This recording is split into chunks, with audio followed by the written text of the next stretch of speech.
Mama, alam ko pong gumugulo po sa isipan niyo yung sakit ni Bella.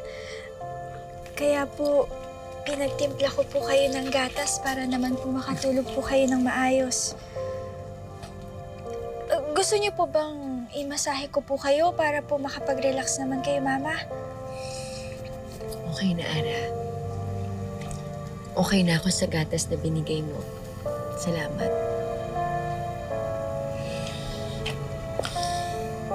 Alam mo, Ara, anak, napakabuti mong tao.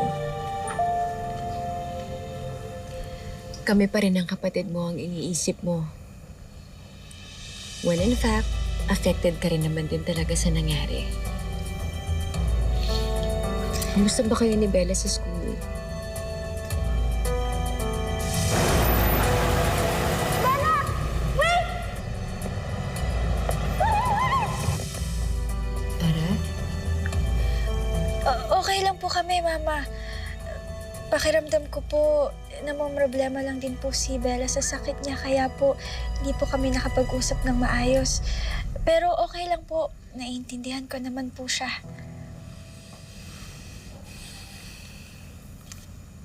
Kaya, Ara, ang hihilingin ko lang sa'yo, mas lawakan mo pa ang pag-iintindi mo, ha? Tsaka pag-uunawa para sa kapatid mo. Dahil sa pinagdadaanan niya ngayon, kailangan niya ang suporta at pagmamahal natin. At ako, gagawin ko din ang lahat para matulungan ko siya.